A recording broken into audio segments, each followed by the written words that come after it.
Thank you for your kind words. Hey, good morning, everyone. Thanks to Monty and the IRFA board for the invitation to be here. I think he did a wonderful job, so give him a round of applause for his comments about ethanol. I'm, of course, here on behalf of the biomass-based diesel industry, but we are brothers and sisters in the renewable fuel industry. So what happens and what's good for one, I believe, is what's good for all. So thanks again for the invitation to be here. Just want to give you a little bit of an update of where our industry has been, where it's going. I'll also be participating in the panel, the policy panel this afternoon, so we'll probably take a little deeper dive into some of these issues, but wanted to just kind of set the table for where we are. And what we're looking at doing over this next year. So just wanted to share Clean Fuels' vision. And if you're not that familiar with the organization Clean Fuels, you might have formerly known us as the National Biodiesel Board. So we were the National Biodiesel Board for about 20 years. And then a few years ago, we broadened our scope in embracing renewable diesel, sustainable aviation fuel. We changed our name to Clean Fuels Alliance America. So our vision is one of growth, and this vision was established in 2020. So it's already almost 5 years old. We're halfway through this decade where we believe that we would see more than a doubling of production in our industry. Our vision was to be a 6 billion gallon industry by 2030. At that time, we were about 2.5 billion gallons. So that's where our vision is. That's what we've had on our site for this first half of this decade. And here we are turning the corner already. Hard to believe towards the second half. You'll see here we specifically speak about biodiesel's role, renewable diesel's role, and sustainable aviation fuel's role in reaching that goal. And we also speak here for the first time about the carbon reduction that those fuels can bring to the marketplace. We knew and we anticipated that that was going to be an important thing, not just here in the United States, but globally, for fuels to play a significant role in reducing carbon. So how are we doing? This is where we find ourselves today. We were very proud. I shared last week or 2 weeks ago in San Diego during our conference that we as an industry consumed over 5 billion gallons of biomass-based diesel last year. So it's very remarkable for us, and especially in light of our 6 billion gallon vision. So you'll see this sort of meteoric rise over the last 6 or 7 years. And a lot of that is because of the advent and the increased production of renewable diesel. So our industry has changed significantly. When I joined the National Biodiesel Board in 2004, we were about a 50 million gallon a year industry, pretty exclusively biodiesel. So over this last 5 or 6, 7 years, we've seen a large advent and growth of renewable diesel production. So that's where we've seen this growth that you see on this chart. You'll also see, you may not be able to see from your seats, but there's just a really small tint up there close to that 5.1 of the color orange for sustainable aviation fuel. And that industry is really just now getting going. And so I think if we're talking about this chart next year, it's going to look vastly different, I think, particularly with the increase in production of renewable diesel. Of sustainable aviation fuel. So I can't be in Iowa without talking about the impact that we're having on agriculture. As an organization, that was our initial and original job, and still today continues to be, finding a home for soybean oil in a value-added market.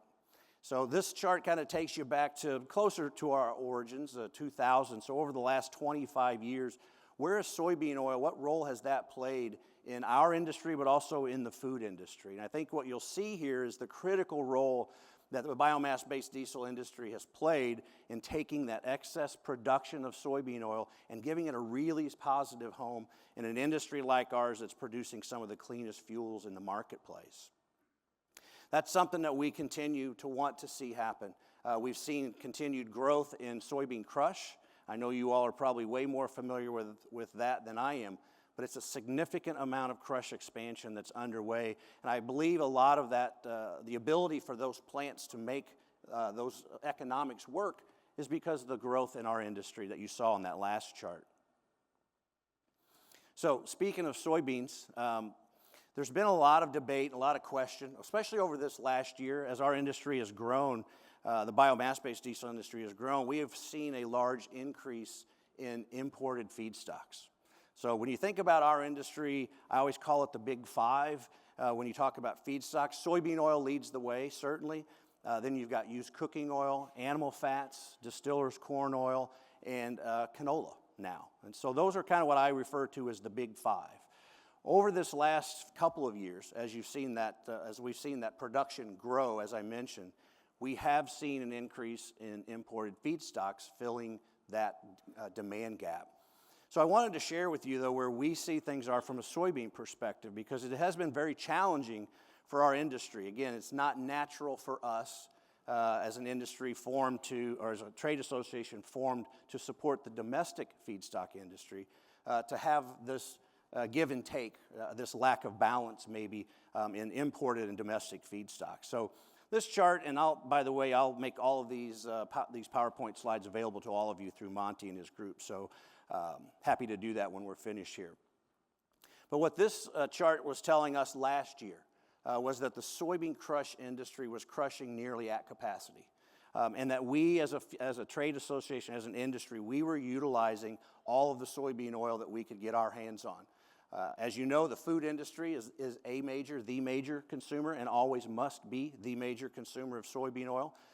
But we are now playing at the same levels, really, that the food industry is in domestic soybean oil consumption. So while we were struggling as an industry to wrap our arms around the role of imported feedstocks, what this was telling us is that we were using everything we could domestically, and imported feedstocks were something that were becoming necessary for us to be able to continue growing at the rate that we were growing. So again, soybean oil as a component of biomass-based diesel production, we've been using record amounts month after month here in the United States for almost the past year. And you'll see that on this chart here. So again, we're very proud of the role that we play in agriculture, providing an output for those vegetable oils, animal fats that come from agriculture, providing a source for them to find a home in an industry like ours. Soybean oil, as I said, for sure leads the way. And we depend, and we spoke about this when we launched our vision in 2020. There's no way really for us to become a 6 billion gallon industry in the next decade without an increase in availability of soybean oil. So again, we're extremely excited about the crush expansion that's underway right now in this country. We see that that's about a 30 to 35% expansion, probably the biggest thing that's happened in the soybean industry for 50 years. And so we know we play a significant role in allowing that to happen. And that's a good thing for farmers, it's a good thing for agriculture, and it's a good thing for renewable fuels. So I want to talk a little bit about feedstocks and our fuels, biodiesel, renewable diesel. There's a lot of misconceptions in our industry about the role each of those fuels play and kind of where they find a home. And so I just wanted to share with you a little bit from the feedstock perspective and kind of set the table for where those feedstocks are going and why we're seeing concern going forward about how we're going to balance all of this out as we continue to grow. So this chart goes back to actually from 2023, so we don't have the 2024 data yet, but just gives you an idea of how much of each of those big five feedstocks, as I talk about them, rolls into each of the fuels. It's a little bit different. So this is specific to biodiesel. Okay, so you're going to see here, of course, soybean oil is by far the prominent feedstock in biodiesel, and then you work your way up through yellow grease or used cooking oil, and then distillers corn oil, canola oil, and so on. You can see that. Please note the legend on the left side as I flip to this next slide, where I'm going to talk about the renewable diesel's role as a pull and a source for all of these feedstocks as well. So again, much different legend here on this side, but what you'll see is renewable diesel does use less soybean oil in its production. And there's reasons for that, and I'll talk about that here shortly. But a very different makeup and mix of the feedstocks that go into renewable diesel production. Currently, renewable diesel production is about twice the volume of biodiesel production in the United States. So it's about 2 to 1 gallons when you look at the marketplace on that slide that I showed you a little bit earlier. I'll bring that slide back up here again in a second. And so this is the combination of those two. So this is biomass-based diesel, which is renewable diesel, and biodiesel. So just that feedstock mix. So you can kind of see again where our belief and our knowledge tells us we are going to depend on the soybean industry to be a prominent player as we continue to grow our industry beyond the 5 billion gallons we were last year. And I hope, although our vision is 6 billion gallons, I hope we're going to grow beyond 6 to 7 to 8 to 10 as we continue working down the road. So, imported feedstocks play a role. It may be something a lot of people don't like to hear. I've heard from a lot of people they don't like to hear that.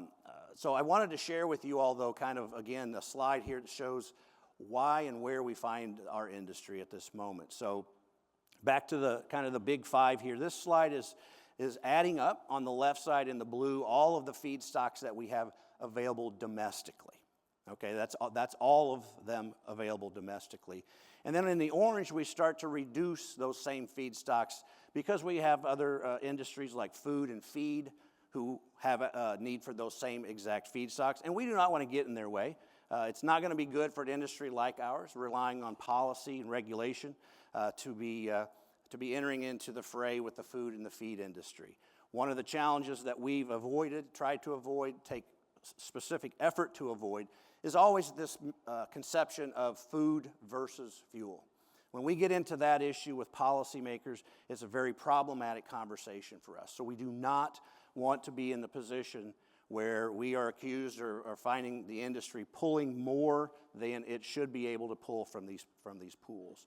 So those orange bars start to reduce each of those feedstocks domestically based on what the food and the feed industry are pulling. So it leaves us with about 27.5 billion pounds of feedstock domestically. And when you convert that into gallons, we're looking at 3.6 billion gallons. So our math tells us that domestically, our industry could pull enough veg oils, animal fats to make 3.6 billion gallons of our fuel. As I mentioned, we were a 5.1 billion gallon industry last year. So it starts to bring into perspective the reason that we are seeing imported feedstocks. Again, there are other reasons, and I'll talk about those here in a couple of slides. But just kind of want to, again, level set to where we are as an industry. So if we continue to grow beyond 5 to 6 to 8 to 10, we're going to continue to see imported feedstocks playing a role in that growth. I told you I'd share this production slide or this consumption slide with you again. And this time what we've done is we've superimposed on top of that the California market. And the reason that's important is because you can see how big those green bars have gotten in California. California now consumes over half of the fuels that we produce here in the United States. So they are by far our biggest consumer, our biggest customer. And so what happens in California is really, really important to us. And probably it's no surprise to any of you, policy is what's driving that demand in California. And again, I'll talk about that coming forward. But yeah, 2.7 billion gallons last year is our estimate. We don't have our December numbers from California yet, but 2.7 billion out of 5.1 billion gallons. So in California, as I mentioned, policy continues to be that driver. Let me go back to that. Is the driver for that. The low carbon fuel standard is that policy. That low carbon fuel standard policy has been in place for almost 20 years. And it's grown over time, and that's why you've seen this growth in demand for our fuels growing over time as well as their LCFS program has really gotten going. But that program is based on carbon intensity, the desire and the intent to reduce carbon.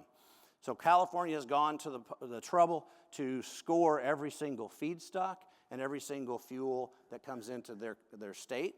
And the low carbon fuel standard program creates a greater incentive for the higher carbon reduction.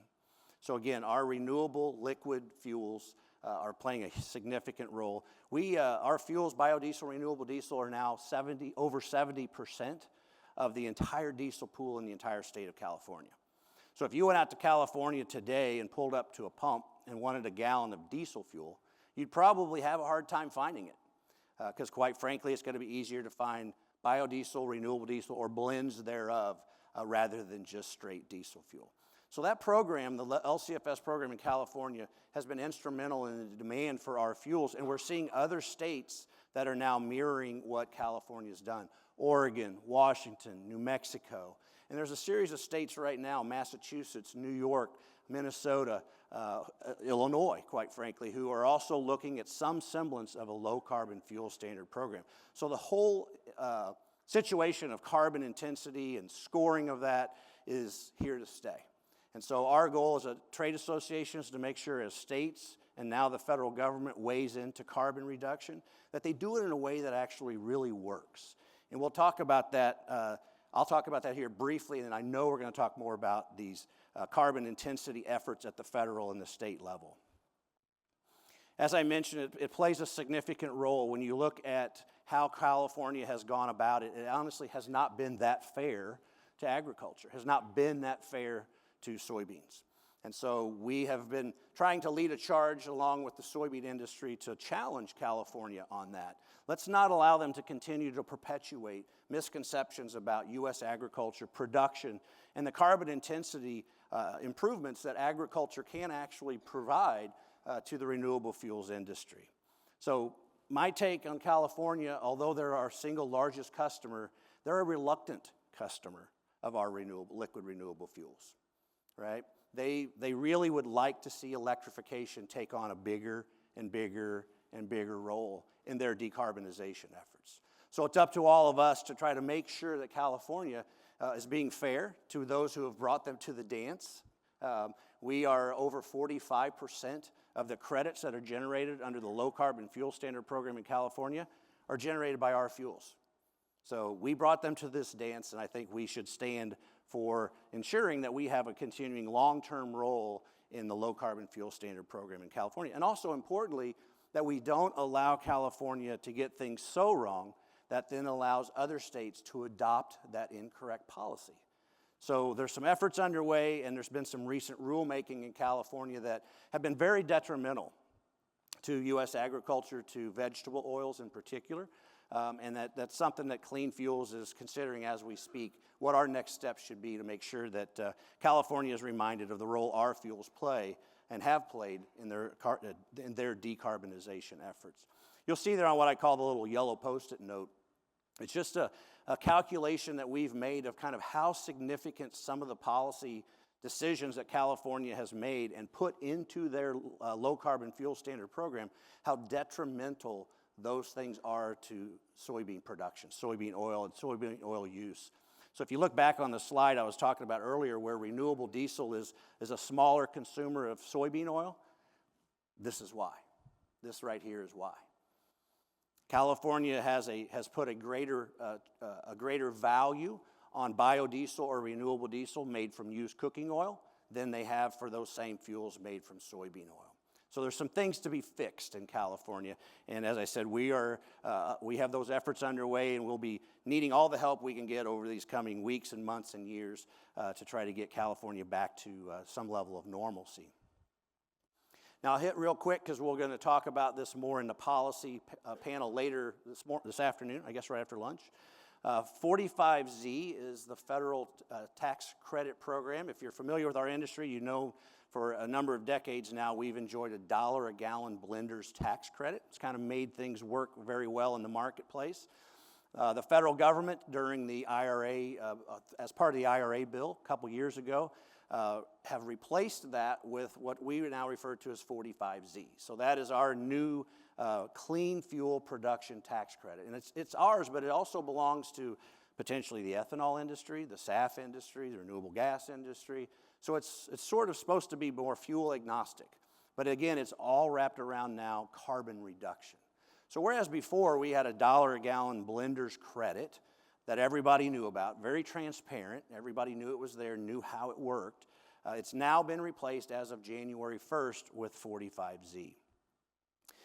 We've just, actually it was 2 weeks ago now, but maybe 3 weeks ago, we actually got a little bit of guidance out of the federal government. It was in the waning days of the Biden administration on how we as an industry could utilize 45Z to determine the value of that tax credit. So as it states on this slide, it's a notice of intent to propose a rule, which seems very vague, right? And so that's part of the challenge we're experiencing as an industry right now, is the vagueness of the guidance that's been provided has the marketplace a little bit unsettled. And so there's those of you in the room who produce and make biodiesel and sell biodiesel. I am positive you are experiencing the results of that uncertainty in the marketplace. People in the marketplace are asking you questions. They're wanting some confirmation from you that you may have a hard time giving them. So Clean Fuels is leading the charge again, trying to get some information together through our producers. What is the marketplace's response to the lack of certainty in this 45Z area? What is it that we need to be asking this next Congress to do to try to tidy that up a little bit? But this 45Z, as I mentioned, takes us into, this is to us the federal government's first real step into providing benefit to an industry based on its carbon reduction. And so this is where we find ourselves. So not just in California are we starting to see scores assessed for feedstocks and fuels, but now we're seeing also the federal government is doing the same thing. I'll provide these slides to you. Nothing you need to learn from this necessarily, but this just goes to show you the range and the complexity that the 45Z tax credit program is getting itself into. These are the values depending on the feedstock and depending on the fuel that are assessed for the carbon intensity score of that fuel. So again, think about it this way, $1 a gallon before, and now we're starting with this table to start your math equation to figure out what the real value of that credit's going to be going forward. So this is our best guess estimate, and I'll admit we had a webinar last Thursday with our membership where we shared a table like this with them, only to find out when we finished all that work that there was other interpretations within the industry of what some of those values might mean. And so this is actually an updated table. So if you're a member of ours and you're on the webinar last week, here's the updated slide. But it just goes to tell you how complex this 45Z credit has been made out to be. So again, the entire industry, us included, are still trying to sort through exactly what it's going to mean and exactly what those values are going to mean. But if you look on those top two rows, biodiesel and renewable diesel, you don't really see anything that talks about $1. And so the net result is the investment the federal government is making into our industry going forward is going to be smaller, and it is going to be based on their calculations of the carbon reduction that our fuels bring to the marketplace. So everybody's a little uptight. We get it. I think it's having an impact on everybody. If we're not producing fuel, then we're not pulling feedstock. And if we're not pulling feedstock, then soybean crushers may have a hard time crushing beans. So it sort of has this backward impact across multiple industries. And I know we have biodiesel producers right now who are not producing any fuel in January. They're sitting on the side waiting for a little bit more clarity. The marketplace really, really needs more clarity so that everybody really knows the value of the feedstock and the value of the fuel. As I said earlier, everybody understands $1 a gallon. That's easy to understand, but now those CI scores that I showed you on the previous slide, those will all be plant specific. Every biodiesel plant, every renewable diesel plant will be calculating their own values. And so there's probably a little less transparency in the marketplace at this moment. And that's, I think, what has a lot of folks as well sitting on the sidelines kind of waiting to see how this all shakes out. So we'll explore some of this on 45Z, I'm pretty sure, this afternoon during our policy panel. So the last few slides I have talk about the renewable fuel standard. That is the foundational policy. So I've talked a lot about carbon intensity reductions. I've talked a lot about the tax credit, but the renewable fuel standard is the foundational policy for our industry and arguably for the ethanol industry as well. And so we've all spent a lot of time and energy and resources fighting with EPA over the years for higher volumes in the RVOs. And we find ourselves in exactly that same position now. So the EPA set a 3-year series of volumes. 2025 is that third year of 3. And so they are in the process of setting those volumes for 2026 and beyond. Will they do that for 2 years or 3 years or 4 or 1? We don't exactly know. So we are waiting for that to come out. That, again, sets the foundation for the demand of our fuels in the industry. Those volumes were actually due last November. so 2 months ago. And so Clean Fuels has filed an intent to sue with the EPA on the deadline. So our goal is to push this administration to move through that process faster than what they have committed to, than what the previous administration has committed to.